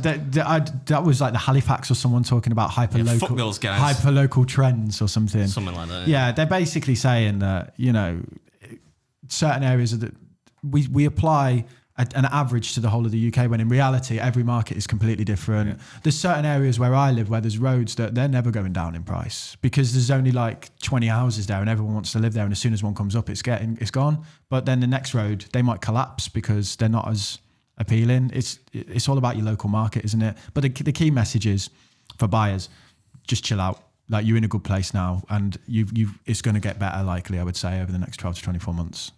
I like it. We've mentioned your podcast a couple of times. Yeah. And can you give us a little bit more information about your podcast? Because I've listened to the first 3 have been released. I've really enjoyed all of them. Oh, that's a relief because I hate them. Really? No, I'm joking. No, I just don't like anything that I do. Do you know what I mean? Same, man. Same. You two. Do we just become best friends? Yeah. Especially because we're starting again at the beginning. So one of the reasons I started the podcast was because I constantly get questions of like, yeah, but what is an ISA? What is this? Yeah. It's not like a food challenge where it's like everyone is different, and it's not, someone's not going to be like, well, can I see you eat burgers, mate? Like, do you know what I mean? Like, but that's what it's like with finance, because beginners are constantly coming in. So the podcast allows me to have like a format where it's like, start there, go through. Yeah. What that means though is that we're doing very basic stuff. Subscribe to it on Spotify. There you go. Yeah. I'm the guy on the left. You know what the funniest thing about that is? It's highly discoverable because I actually typed in talking money. All right. But that actually came up as the top one. So sorry, go on. People aren't going to get that, are they? Like, no, they'll figure it out. I'm not saying it. We'll figure it out. And the like, it allows people to start at the start, because YouTube, it's like old content kind of just disappears, and it's not very episodal. And if you try and do something that's like episode 1, episode 2, like it doesn't really translate into reach. So I wanted to start something where it could start at the beginning. But the downside of that is, for me, I feel like I'm covering like very basic topics, and I worry that it's too simple. But then it's all coming back to that point again about realizing that you don't know what people don't know. Yeah. Especially in this industry, because like I've listened to it and thoroughly enjoyed it because I don't have a fucking clue. Yeah, well, that's who it's for, right? Yeah. Like I said that on my channel. I said there's a lot of you that probably won't like it, and that's okay. But a funny story. So one of the guys who owns Kindling Media, which is the production company that kind of pay for it all, he used to work in investment banking. So he worked at like a Goldman Sachs or someone like that. And on the first day I met him, we were doing a pilot for an ISA episode. And he was like, oh yeah, I've got an ISA. I've got like a few different stocks and shares ISAs that I pay into each year. And I was like, what do you mean? He's like, I've got like 3 and I pay into each one. I was like, you can't do that. And he was like, what are you on about? And I'm like, that's against the rules. Like, he didn't know. And he didn't know. So what I was saying before is even finance professionals don't know, because they might know how to restructure an IPO for like a massive business, but they don't know how to tuck money into an ISA properly. So you can pay into multiple ISAs, but not above the 20 grand limit. So you can have one of each type. So hold on, it gets complicated. This you can this have is not financial advice. No, so you can have as many different of most of the types as you want, but you can only pay into one of each type each year. So there's a stocks and shares, a cash. There's a lifetime ISA. There's an innovative finance ISA as well, which is peer-to-peer lending. You could theoretically pay into all of those in 1 year, but you couldn't pay into 2 stocks and shares ISAs at the same time in the same year. But you can have more than 1 stocks and shares ISA. It's just like, so I've got not that complicated. I've got like 6 stocks and shares ISAs, right? And at the start of each year, I just decide which one I'm going to pay into, and then that's my one for the year. As soon as the cash goes in. What's the allowance now? It used to be 20k. Is it? Yeah. It shows how old I am. When I used to work at the bank, I think it was 11,280 or something. Yeah, it's actually pretty generous. Like in the grand scheme of like the globe, the 20k is a generous allowance. That might be one thing that they target, because obviously, for most people, 20k into investments a year is quite a lot of money. So they might cut that to then make it like, because that's an extra tax then. That's funny that you schooled him on that then. So I take it that episode's never going to see the light of day. No, he's cut that. He's the owner of the. So he wasn't on the episode. Oh, sorry. Right. So we were just talking afterwards. But it kind of like, the guy's super successful, runs multiple businesses. Like, he's like a proper founder. Do you know what I mean? Sets things up all the time. But that basic knowledge around it, he had that wrong, and he worked for one of the biggest investment companies on the planet. Wow. So I once sat down with some financial advisors. I've seen there's one opposite, actually. I had a piss on the door. Yeah, there is. There is across the hall. Yeah. Yeah. Don't worry about it. We're leaving this building anyway. Yeah. So I sat down with some of them, in the past, before I did what I did, to talk to them. And I spoke to them and I was like, what do you think about the lifetime ISA? And they're like, we never heard of it. And I was just like, you're just selling the products that you sell. Do you know what I mean? And I think that's what people forget about that industry is they're in the business of collecting fees. They're not in the business of necessarily helping people. They help people by virtue of collecting fees, you know? Yeah, man. Have you seen was Wolf of Wall Street? Yeah. Matthew McConaughey. We don't know if the stock's going to go up, down, fucking sideways. You get the commission, right? Yeah. You get the commission. And it kind of sounds like what you were saying within your industry, that like, you know, you were just selling things because you sit there for fees, aren't you? Yeah, well, you get your commission, right? I don't get anything off that, Mike. I've just paid a crappy salary to tell people what to do. But yeah. There's a lot of financial advisors are good in a lot of circumstances, especially really complicated matters. But I think from a perspective of put some money inside of an ISA and invest in a global index fund, it's criminal that they charge ridiculous fees for that, because that should be like, it's like saying I'm going to charge you every time you take a shower, or I'm going to charge you, like you have to have a personal trainer to go to the gym. It's that kind of like it should be that basic for people. It should just be part of their daily routine. That's a good takeaway, to be fair. I mean, like, because I know that my old man, he has a financial advisor just because they sort of got given one at work, you know, to do pensions, and then, do you want to set up an ISA? Yeah, you get an ISA. So then they've just been handling this portfolio for the last 35 years that they were in work, and then he's retired, but they're still kind of handling it. And I remember like looking at the little printout that he got, and it says like the percentage that they take during COVID, and they'd done better than him. I'm like, a 1% fee will, you know, you were doing your compound interest calculator before. A 1% fee over 30 years, I think, takes about 25% of the portfolio. So when you're talking that 300 grand, they're taking, you know, 75k of that in fees just from a 1% fee. So when there's a difference between doing it yourself at 0.2% and doing it through them at 1%, that's massive. But people, this is why they give percentage fees, because it's like, it doesn't sound that big. But if they go, well, actually, you'll pay us 150 and people grand. think it's more intimidating than it actually is. Like, you've referenced like the S&P 500 about 3 times. Like that's obviously you can't give advice, but like that's what there's that and there's like the UK FTSE. Is that right? Yeah, FTSE 100. FTSE trackers was the most popular investment people made when I worked at the bank. Sensible people. What's a global one? That's just so I mainly invest in a global index fund, and all it does is it just invests in around 3,000 to 4,000 up to 7,000 businesses all across the world. So what would one be called? Like on Vanguard, for example? VWRL, Vanguard World. V is Vanguard, WRL is World shortened. That's it. Yeah, so that's what it stands for. And what it does is, so you get the whole globe, and then it invests in businesses around there that are on stock markets, everywhere from like India, China, whatever, in proportionally to how big they are in the global economy. So 65% of all the money I invest goes into American companies anyway, because America is 65% of the global stock market. So like the biggest holding is like Apple or Google or whatever, Alphabet. AAPL. I remember these codes, man. Yeah.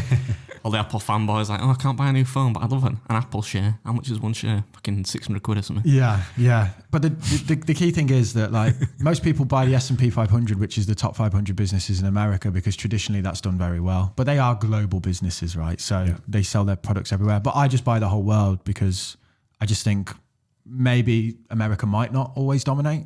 You know, there was times in the past when America wasn't dominant. There was times in the past where England was. Now it hasn't been for a decade. Emerging markets as well. You can't forget like your Brazils and shit like India, that. China, these kind of countries are like, you know, they're coming up quick. So all you're doing essentially is betting on the world spinning. That's it. And that's like, if that bet doesn't pay off, everyone's fucked anyway. So, you know, that's the alternative. The alternative, I buy all these businesses, thousands of businesses. For all of my money to disappear, all those businesses need to disappear. And that's you know, aliens invaded or something like that. That's why we're sticking us 200 quid, George. VWRL, write that down.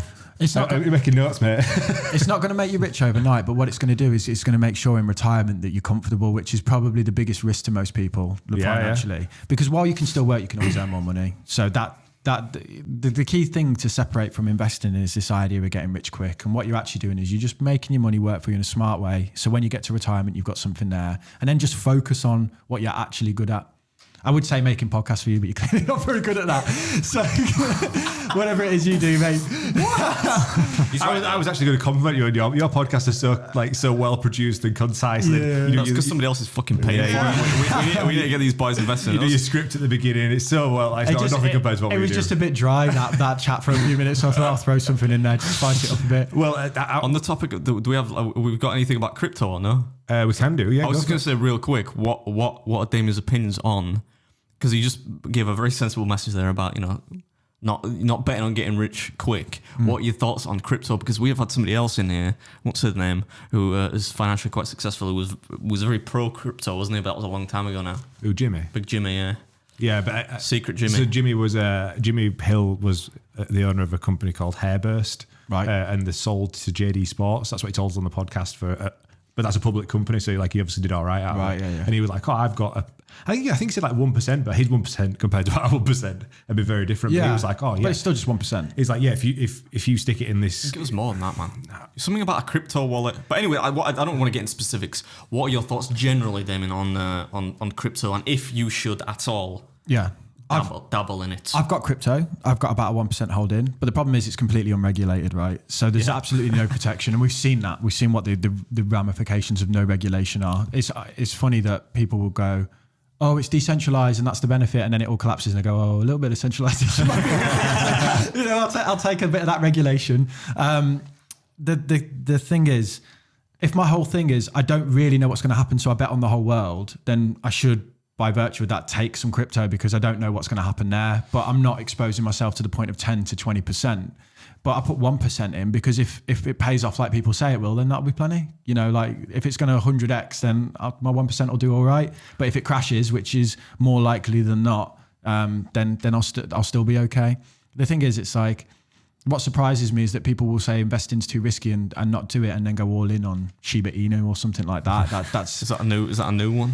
No, that was one of the was that the Elon Musk one? Dogecoin. Dogecoin. Dogecoin, yeah, Dogecoin. What that kind of puts me off as well. Like they've never given like serious names. If you had like a crypto code, like He said "Come Rocket" 3 times. Yeah. I know, but that was a real one, wasn't it? Yeah, it was a real one. Yeah. Like, why they give them such daft names, man? Yeah, because it appeals to the meme culture, doesn't it? This was like Mike when it's heyday, wasn't it? When he did the crypto. Good old Mike. Yeah, the entrepreneur bingo stuff, and he were like, they bought all the crypto rigs. Mining rigs. I think you need a bit of room in your life for a bit of spice, whatever that is. And if like, Just not spice. Yeah.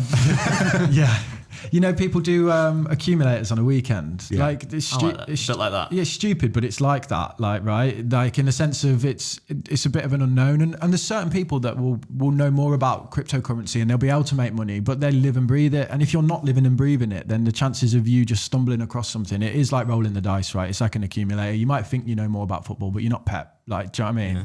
So unless you are that, then I would say like betting on it in a heavy way is pretty risky. So it's a bet. It's like a roulette, man. It's the same kind of thing because there's not even an underlying asset there that you can. No. Or I think there is in some capacity that I don't understand, but you can't analyze it like in the same way that biggest gain I ever made on a stock trade, right, was when I bought Thorntons. I think I told this before. Yeah, like chocolate makers because they're about to tank.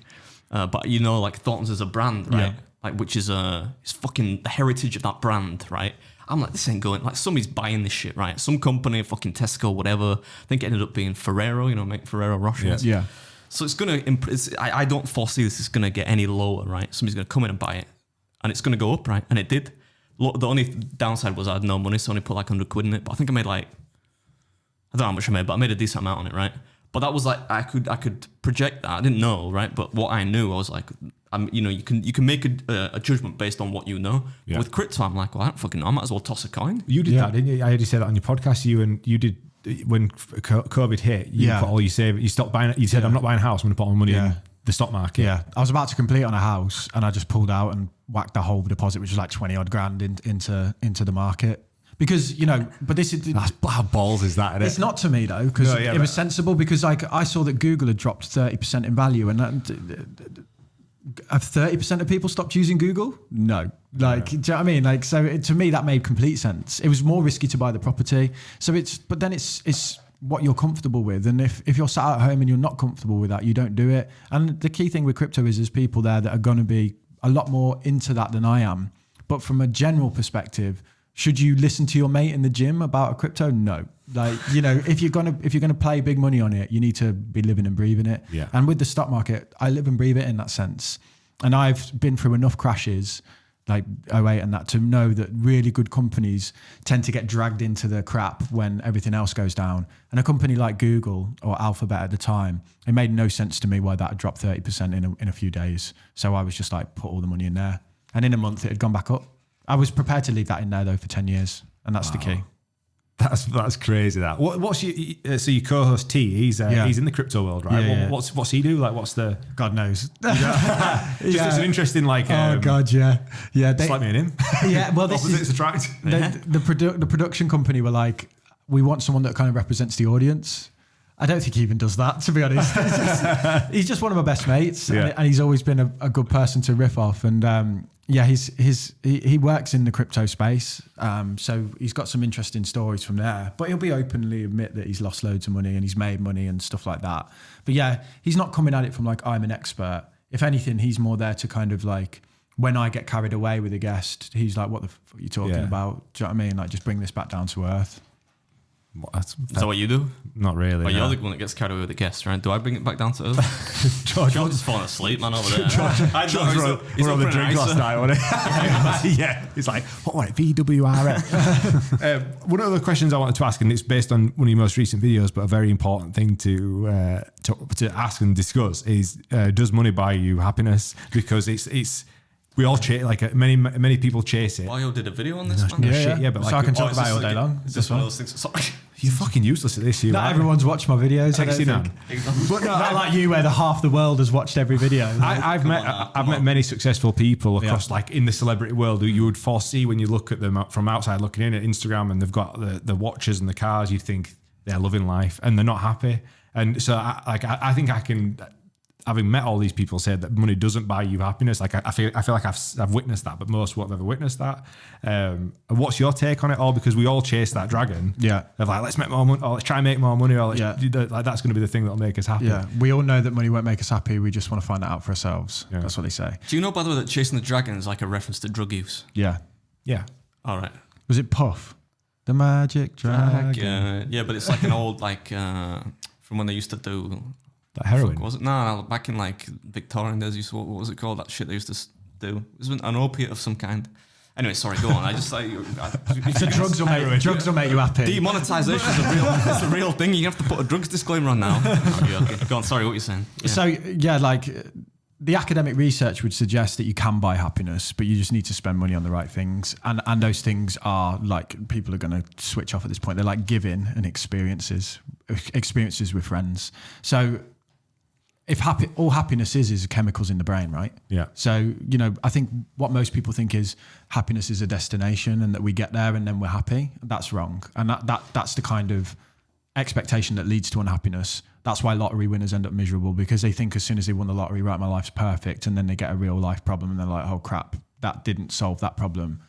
There was a study where they compared lottery winners to paraplegics. And after 6 months, they found that their happiness levels were the same, because the people in the wheelchairs thought their lives were ruined. And the people who won the lottery thought their lives were perfect. And those expectations meant that 6 months on, the paraplegics were like, it's not that my life isn't over. Like there's still stuff to live for. So they were happier as a result of that, the expectation. Whereas, if you give someone 10 million quid, they live that life for a bit, and then they go to a restaurant that's a Michelin star and the steak's slightly undercooked. That's disastrous to them, because it's like their expectations are too high. So you need to manage expectations. You need to not like ratchet through the gears and think, oh, I've got this Rolex, but the next Rolex will make me happier. It won't. Yeah. And the things that actually make you happy. Yeah, you. Yeah, stuff. He only puts his Casio on for to be effect. man of the people. I'm running a marathon this weekend. Man of the people. Yeah, but the things that do genuinely make you happier that you can spend money on are experiences with friends. I mean, you look no further than the fact that when old people are about to die, all they talk about is what they remember, and that shows you what's important there. And then also giving has been proven to make people happier, because it releases like oxytocin in the brain, which is like, they call it the hug chemical or the happy hormone.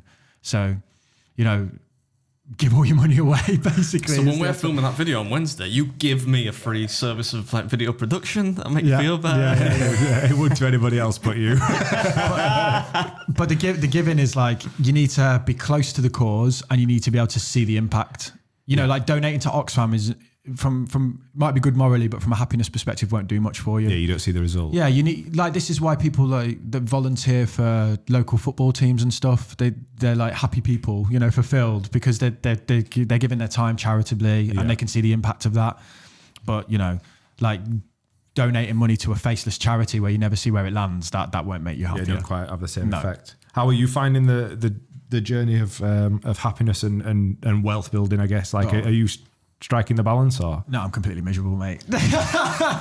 Like, no, I'm not miserable, but I'm definitely like, I'm like I've always thought myself that more money would make me happier. And now I've got more money. You just get it and you're like, well, that isn't enough. Like, you know, right, yeah, you know, yeah. I mean, I'm not talking like millions. I don't know millions, but if you told me 10 years ago that I would have a month like that, I'd be like, oh God, you absolutely set at that point, lad.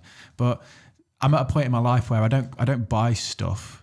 So more money doesn't actually, beyond a point, right? Beyond say like 4 or 5 grand a month, because I save half of what I bring in and all of that. Everything else is just more savings. And it's like, what's it for? You know? It's interesting. I mean, like in the YouTube world, I guess for you guys as well, when you're chasing the analytics, you know, it's like 8 out of 10, 9 out of 10, 1 out of 10. It's devastating, that. Like I saw KSI put a tweet out last Does that night. bother you? Yeah, it's horrible. Is it? Yeah, but I'm at the point where I'm not a made man like yourself. No, I don't think people think that. That's not true at all. No. But the reason that doesn't bother, it used to bother me, I think. Because it tells you, even if you've not done anything wrong, or people didn't want to watch this, so I have done something wrong. Yeah. Whereas now, I don't even bother looking now. I honestly don't, like, because I just think you're gonna get, it's gonna color what you think. If I do a video, I know if it's shit or if it's good. Yeah. So if I do a video which is ace, that I've put loads of time into, and it's 10 out of 10, I think there's a fucking ace video. I don't give a shit like how much I earned from it or who watched it. So it's probably annoying that the packaging can determine that though. Yeah, like, especially with YouTube. Yeah, well, that's it. And like, you feel like if I'd have just packaged it a different way, it'd be better. But yeah, I quit my job to do this full time like you did. And I took a massive risk at that point. And it's still up in the air whether that was a good risk to take, because I was earning 6 figures from my day job. And if I'd have carried on doing what I was doing, I could have become a sales director, and they earn loads of money, right? In the finance world. So I could have earned a lot of money doing that and just progressing through that career path, but I wasn't really that happy doing it. But now it's still very much like, did I make the right choice? Did I not? Now it's going well so far, and I'm becoming more comfortable over time. But I guess you just worry that you're just going to make an idiot out of yourself online and that the whole world's going to hate you. That's what I do it on a fucking weekly basis, mate. So that's the point. This is such a serious topic that we've just spoke about, and not 90 minutes ago we were talking about him shitting his pants again. Yeah. Like, Well, you say again, like that's my annual pants shit, man. It happens. Give me a break. How does that just happen? Well, if you eat like too much food, you know, if somebody like me is struggling to eat something, then you risk.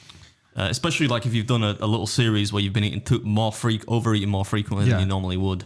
So yeah, it happened at the end of the Canada trip. On Twitter last night. So and I don't even follow KSI, but it still ended up on my feed. Thanks guys with a sad face, and it's his video, 9 out of 10. Oh right, well, but in 31 minutes it had done 300,000 views. Yeah, I mean, like that's a shit house of a fucking tweet. That is a shit house of a tweet. And like blaming the audience. Yeah. Like, what are you on about? Blame yourself. Can you imagine? Do you know what I mean? Like, what fucking planet are you on, KSI? I'll fight you. The thing is, like, I saw you post a video last night, and you got 174,000 views in 2 hours, and I don't know if that's good or not. It was actually 340 because you see the delay. Well, that's it. Well, this is it. So my biggest ever video, right, is like 700,000 views, right? And if he got that, he'd be fucking devastated, maybe. Like. Because I think I am. I see what you're saying, but I think I'm one of the very few people.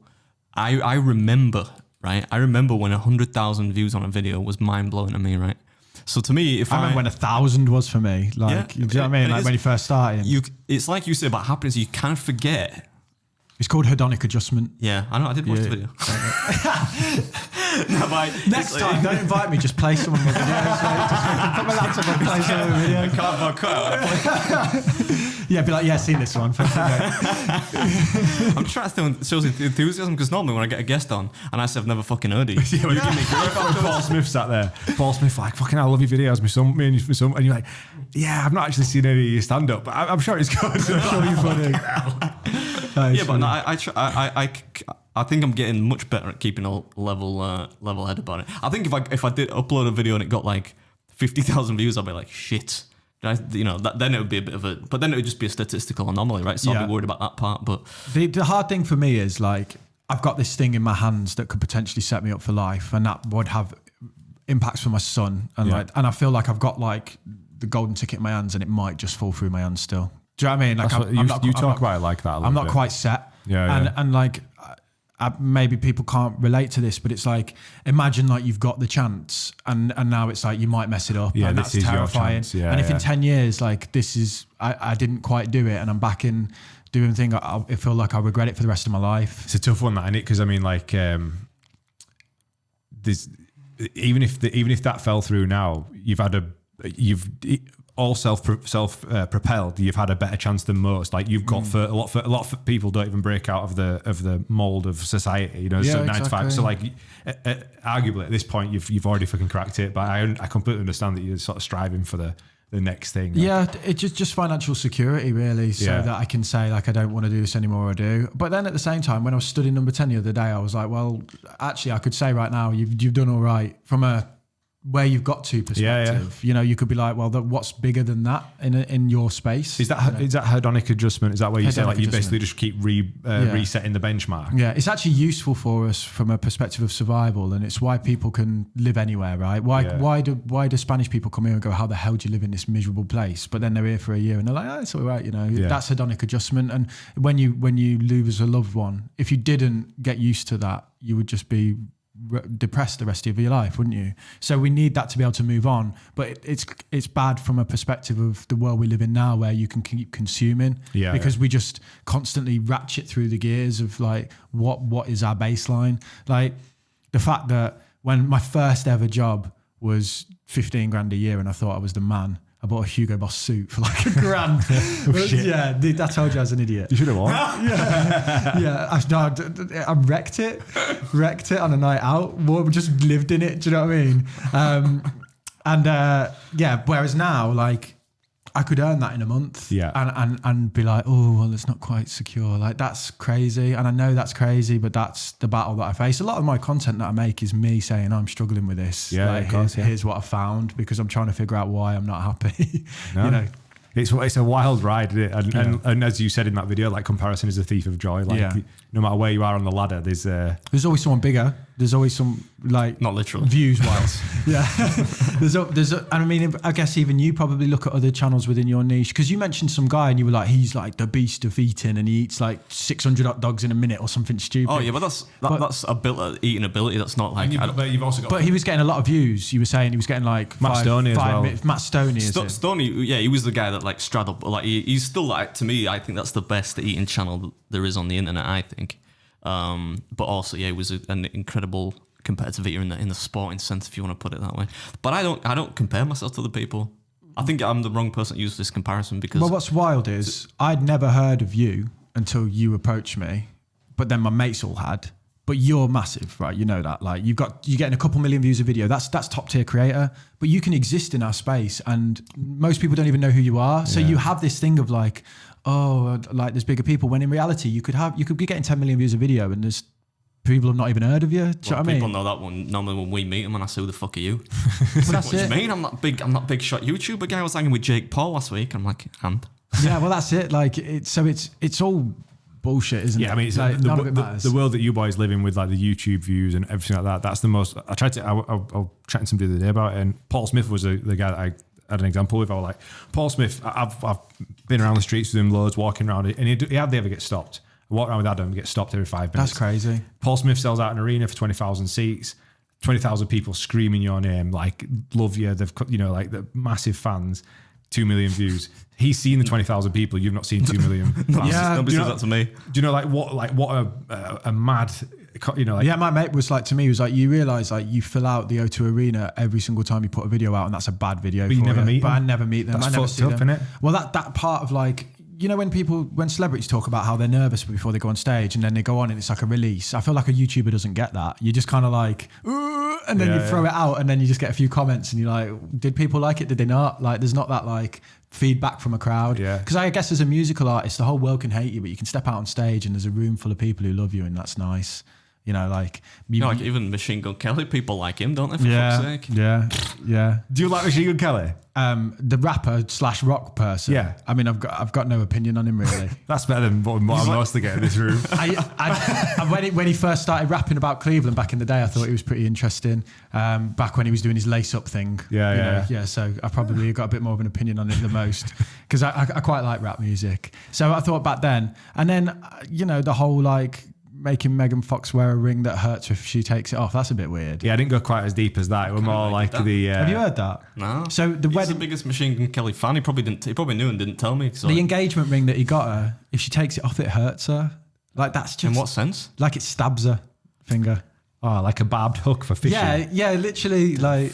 Fuck. Yeah, you know. I mean, to be fair, Lindsay's probably it hurts when it comes off because it's like cheap as fuck, so it's probably rusted and shit. Now it's just be like, I'm getting tetanus. Yeah, like a Chinese finger trap, but a wedding ring kind of thing. Yeah, I mean, mad. He leathers me every podcast because I like Machine Gun Kelly, but he nearly furtively, secretively made me go to a Machine Gun Kelly I gig. bought 2 tickets. If I had been there, I would have tombstoned. Jack Mate said he was like the biggest arsehole he's ever met. That's right. Yeah. And he must have met some arseholes, Jack Mate, you know. I'm not, having the biggest podcast basically in the country. All right, last question. Certainly me. I'd probably include myself in that. Yeah, you were in and out 40 minutes. Right, we've got what we need. See you later, beard. Well, I don't think they particularly wanted to talk to me, did they? But anyway. What's the end goal for you then as a creator and investor? Like, that's why I want to know. Like, we've already talked about the ladder and what's the end goal for you? There's obviously looking after myself, looking after my family. But then the main thing is I would like to have a legacy where people say like he was the guy that got me investing, like on a mass scale. I think there's simple things that we could change where we could education around investing within schools that was relatable, even at a later date for people. Just the idea that there's 100,000 people out there that started investing because of me, and like the impact that will have generationally, that's pretty cool. So, that's all I want really. If I was going to say big goal, I'd like to do like a Jamie Oliver, but for investing. It's funny, when you said that before, I'm like, fucking hell, is it like if you did like a Jamie Oliver? Do that, man. You're fucking built for TV. You look great. You're hip and stuff. You don't. My eyes are too far apart. Everyone's got to have a bit of character to their face, man. Bit of character. Yeah, I'd like to. We all set lofty goals, but if I could reform the pension system, which is going to be impossible, like I was talking about before about the 5,000 at the start, we could solve the pension problem if we just. There's a lot of smart people that know how to fix that problem. There's just no appetite politically because the other party would be like, they're stealing your pension. When in reality, if you sat people down and go like, we can fix a lot of issues if we move this around, or just simpler, getting them to teach people in a relatable way about finance and stuff, and not making it like, why do people learn about Henry VIII and his wives when they don't learn about? Is it a conspiracy though? That's the question. There's an argument. Suppressing the, there's an argument like battery in the system kind of thing. You can't. But if everyone elevated themselves, and we're all on the same level again anyway, aren't we? True, but just ensuring that people are set at retirement, that should be like the main goal of a country, surely, so that we're not, because a lot of the problems we have are because of the fact that steady Demi, you don't want us to come across as socialists. That's a dirty word around these days. Yeah, we can't be looking like we're politically slightly left. Oh my god. We can't be seen to be reasonable people, can we? So everyone finds out beard's real colours. I don't give a fuck anymore. I would like to think most people know where I am on the political spectrum, and it's not on the right side. Let me say that. I mean, right. I don't mean right as in correct. I mean right. Yeah. Anyways, and just to make it fun, just so people go, you know what? Actually, investing in finance is all right. It's pretty fun. It is for me. Lad, if I watch a video on YouTube and I think this is actually good, then you're nailed on. I think you're gonna do great, mate. You're gonna have one of those anytime soon. A 2 million plaque. But yeah, no one else can 2 million plaque. Yeah. I'm after one of these, mate. That's better lit as well. I think you did it on purpose. I need to get the marker pen back out. At least you got the good 100,000 plaque though. I got the shit one. I've still got it though. The problem is more to me than the fucking the million one. You've done all right, kid, haven't you? You've done all right. We would normally end the episodes on a Fessel comment, but I feel like it's horrendously inappropriate after. And what comment? Have you not seen Fessel on Twitter? No. Oh, just don't tell him about it because his life will be better without knowing what it is. George, you better call. Do we need a Fessel in this episode? Oh, come on. I feel like you've teed it up now. Do you want it? Yeah. All right. Is it about me? No. Right, okay. Right, so we need to explain what Go on, you explain. Fessel's this account on Twitter that Josh is obsessed with, right? Where apparently it's people confessing apparently it's real people confessing like their worst confessions, really, right? So bad stuff they've done all anonymously. But they're almost always sexual in nature, right? Or they're about something disgusting. and they're almost certainly none of them real. I was speaking about being the Jamie Oliver investor. I know you're going to hit me with someone wanking on a train, aren't you? that could be a vessel. That might be mine. I think that rolled off the top of my head too quick, didn't it? Suppress that one, didn't you? Get that out there. Roll the jingle, George. Okay. It's time for a Festhole. comment from you. I once cheated on my girlfriend on holiday. She slipped my phone out of my pocket, took a selfie of us kissing without me knowing, and posted it to my Instagram. I woke up to hundreds of messages and missed calls from my then girlfriend and the lads telling me to delete the picture. That's pretty tame. That's tame, You that. got to like normally they're about bodily fluids and all sorts. So I reckon that. Do you reckon that's true? that's believable. Yeah. Yeah. I mean, yeah. And I've got no sympathy for you, mate. No. You just got caught out, weren't you? Unlucky. Okay. You built that up to something that it wasn't. Yeah. We probably should have saved the worst one for. We have got the worst one now. Oh no! That's more than one. Yeah, this is definitely a Josh inclusion, this one. Prepare yourself. Okay. Major milestone in life reached today. Having spaffed my man juice at least 300 times a year since I was a teenager, based on average 10 gram a shot, I have just equalled my own body weight in jizz. I'm very proud, but got no one to share this achievement with. Well, we've shared it with you, mate. Congratulations. Yeah. Imagine they've sat I there. don't, but first of all, you should be measuring ejaculate in grams. It should be millilitres. And secondarily, I don't believe that is the average. I feel like you get a bucket, don't you, in your life? That's what I always worked That off. were on Peter Kay. Yeah. You only get a bucket and a half. That's all I got. You want to pace yourself, Patrick. You only get a bucket and a half. Is that all? That's all I got. I think it's too, he's using the average is too high. I don't think there's 10 grams there. No way. We should be sponsored by Festhole. We should I don't think they make much money. Mate. It's if you've got Twitter, go on Twitter and follow it. You'll have a laugh. It's always good for a laugh. Well, honestly, mate, it's been a pleasure to have you on. No, thanks. I hope it's not been too intolerable for you. No, I've enjoyed it. Is there anything else you want to bash, plug, or whatever? Well, not anything like NordVPN or something, but like anything else that we talked about the podcast, making money. No, I think I'm always if the content's good, people will find it. So I'd leave it at that. Man. Can you get more guests like this? Although you need to tell them what your Instagram is because you've got like 1 million bot accounts. Oh well, they're all the same. They're all Damien tax money or something like this, aren't they? Yeah. Have you got people pretending to be? Yeah. Like, do you have the blue mark, check mark? No, they won't give it to me because I don't exist in the real world. Basically, like it's like you have to have so many press articles about you and stuff like that. I don't even know. I got the one on Instagram. Honestly, I just gave it to me one day. And you can't get one on Twitter. You couldn't get one on Twitter. but There's like freaking 2.5 million followers. Elon dropped in and like you can now pay for it. So that's That's what's happening on Instagram now, though. Yeah, they've you got have to Meta pay verified. Pay from on Insta as well. The don't best, have to, though. they only play Damien Talks Money on YouTube. That's where I do my thing. Damien Like, Talks Money. And the Making Money podcast. Yeah. Cheers for coming Yeah, on. man, It's been thanks. sick. I appreciate it. It's been really interesting. my pleasure. I I like it. enjoyed the chat, guys. Give me lots of fodder for Mrs. Beard when I get home. I'll be like, listen, there's a real like intelligent expert on today who says make a cheeky offer on the I'm next definitely not house. an expert. Well, I'm just going to say that now. We'll say that. Right, cheers. Catch you on the next one. Peace.